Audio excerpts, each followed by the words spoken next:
'Twas the night before Christmas, and all gathered round. Another episode of The Reasonable Adventurer. It's time for another show from Colin Jones, The Reasonable Adventurer. Time for you to take another step towards creating your own opportunities for satisfaction. And it is a huge welcome to you all to episode 84 of The Reasonable Adventurer. I hope you are set for a great festive season. I hope you are going to get a really, really good rest. And I hope that you come out the other side of it feeling really positive about what 2017 has got to offer you. Episode 84. This time last year we were on episode 36, which means we've had 48 episodes across 52 weeks. So I'm thinking that's not too bad. That's not too bad. I think that still constitutes a weekly show. So I've had a lot of fun doing this show. It's never really been a chore. It's something that I actually find highly reflective for me. And I obviously am aiming to share that reflection with you, trying to encourage other people to stop and think about the world around them. And across all the different episodes, there's one common theme, and that is this notion of being able to create your own opportunities for satisfaction. You know, we tag that back into the 6 attributes of the Reasonable Adventurer, which are well discussed across many of the other episodes. But there's always this sort of constant consideration for the nature of the environment that we're interacting with and shaping on a daily basis. And it's the nature of that interaction which we sort of consider from so many different perspectives. And so if you're new to the show, go back and listen to past episodes. And if you've been listening all the way through, well then well done. And I hope that it has been able to help you to reflect, to be able to take stock of the world around you. I woke up this morning and my wife had that Christmas music on that she absolutely loves playing at this time of the year. And it sort of makes you think, what does Christmas mean to you? I'm not a particularly overly religious person. And yesterday, I've built my wife what they call a grotto, you know, in part of our backyard for her to place her sort of religious figures. And yesterday I went in to buy one of these figures and got a lesson from the lady in the shop on the history of this image and this all that it meant. And it was quite interesting, really, because when I brought it home, my wife also had her own views on what this was and how it should play through, and it really brought back to me the importance of giving, right? And I think as a dad, quite often in life, we find ourselves most probably getting less things from a Christmas tree than get given out, right? And that's one of the truly great things about being a dad, the giving, yeah? You don't have to turn up and expect that Christmas is going to be something that just sees you getting stuff. It's actually the other. It's all about the satisfaction of looking at the family that you've helped to create and their satisfaction and joy in being given something, regardless of where their belief systems may be, a time of receiving some gifts and being able to stop and say thank you to other people. So for me, it's always been about giving, and I've always enjoyed helping people. That's part of my natural psyche, to want to be able to help people. And I think Christmas, even though it doesn't have the religious significance for me that it does for others, it dovetails nicely into this notion of giving. It also, during this week, for me, has also been a time of awareness.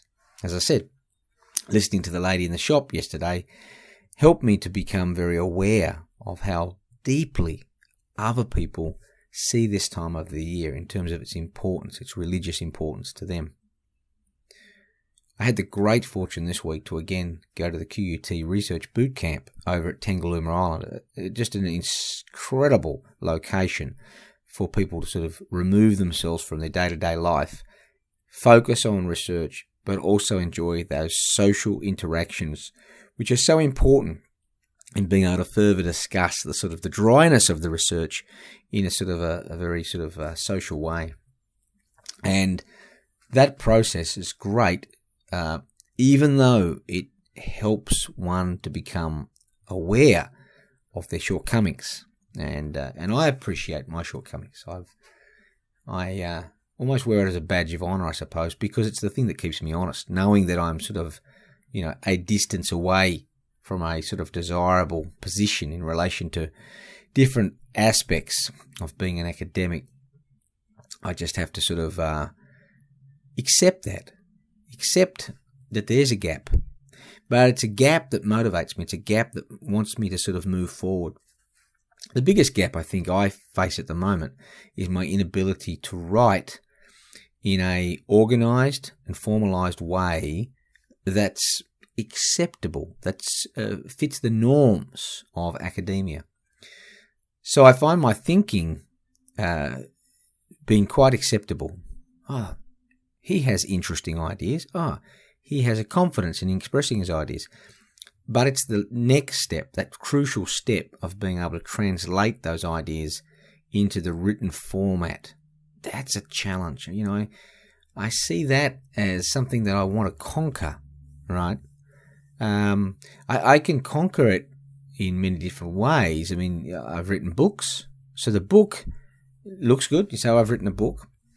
But the book doesn't have as many people standing and waiting to sort of push back on it. You really have a lot of freedom to be able to sort of step into that space and express your views as you wish in the format that you desire.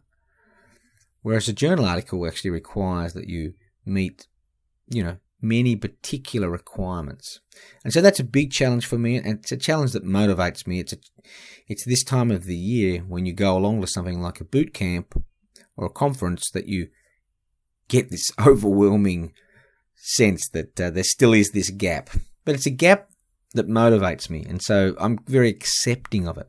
So I think, again, Christmas, it's about giving, it's about being aware, and it's also about accepting things for what they are and being able to sort of move forward, being motivated, being positive, right? So I am very excited about tomorrow's opportunities, right? Very positive. And I hope you are too. I hope you can accept the gaps that exist in your life between where you are and your recognition of that and where you would like to be, right? And the gaps may be bigger in some areas and smaller in other areas, but the movement towards that desired state is always the same direction.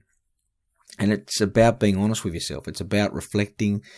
It's about asking for help. It's about trying to make sense of what is that desirable state and what would need to happen in order for you to actually make that journey. So I'm looking forward to that. And the other thing that's sort of occurring, and I was just sending a little Facebook update out to somebody who's about to come to Australia. And, as I make this podcast show, one of our good friends, Annalore Hughes, she's left us. She's left us to go back home to Belgium just for a moment before heading off to London for a wonderful opportunity. And we all wish her the very best. She's such a fantastic person. And as she goes, I'm talking this morning to Martin, who's in Germany, and he's about to arrive, not to take her place, but he's about to arrive and to be with us. And I think that's another great thing about life, is that we're surrounded by such fantastic people, and they come and they go. But there are always other people. And I want to use the word replaced because that's the wrong descriptor. But there are always other people who will then come in and make a contribution to our lives. And I think that's something that's always exciting. It's not just because it's the end of the year and things happen like this quite often at the end of the year. These things are actually happening on quite a regular basis. Anyway, so in terms of giving, I've been a bit lazy, very lazy, actually, very lazy. Now, I wrote a book when I first came to QUT. It's not a huge book, maybe 15,000 words, something like that. And it's called The Naked Educator and Other Lessons Learned. And my motivation for writing this book was having left behind all of my teaching experiences at University of Tasmania. I thought it would be nice to reflect on the funny side. And the funny side of my experiences as an educator at the University of Tasmania. And so I put together this book, and I really enjoyed being able to reflect back on the things that had happened. And I had the book vetted by a couple of serious people. Now, I'm not really sure whether I should be calling Tom Williamson serious, but nevertheless, I did call on Tom, and he suggested that we move one small chapter from the book. He thought while I was still in academia, it might not have been such a great idea to have that particular story in there. So following Tom's guidance, Tom is a particularly well-organised young man. So I've only dropped the one chapter out and moving forward. So my aim between now and the new year is to get this book firmly onto Amazon so that you can download it. And even if you don't have a Kindle, you only have to download the app, the Kindle app, and just simply download the book. It'll be free. So once it's up, I will, at the time of the next show, I will start a period where the book is free. All right. So you don't need to buy it if you see it there in the next couple of days. If you prefer, you can download it for free over about a 5-day period. So it'll be just before New Year, I suspect, and just after New Year's that the book will be free. I just haven't found the book again to try and find the version that I'm going to put online. And the amazing thing about it is that what struck me straight away is that it's all about my sense of humour. And that is the energy that I bring to many situations. And I wonder what the energy is you bring. Is it your reliability? Is it your assurity, right? Is it your ability to make sense of the complex? We all have something that we bring to situations that other people rely upon, right? Now, mine is that I can be counted on to bring energy, positive energy to a space, yeah?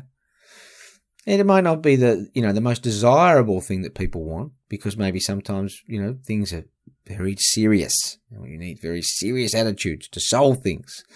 But nevertheless, I enjoy bringing a degree of humour to most situations. It's how my mind thinks. It's how my heart works. And I hope you enjoy, if you choose to have a look at The Naked Educator, I hope you enjoy the stories that are in there. There are little lessons that are learnt along the way from the stories. And maybe in your world, there's something there that you can gain from those stories as well. Anyway, my hope for you is that you do have time over this festive season to stop, to think, to reflect, and to just enjoy. And to give yourself a pat on the back for the nature of the things that you give other people. To become just that little bit more aware of the gaps that exist between where you're at and the desirable state that you'd like to achieve. To become accepting about that reality. To stay positive about your ability to move forward. And above all, to just accept, as we said in the last episode, episode 82, that your success in life is defined more by your ability to accept that if you're doing something that you love in a place that you love to be, then that's all that matters. So, a Merry Christmas, Happy Festive Season, have a great break, and I look forward to seeing you just before the New Year. Cheerio.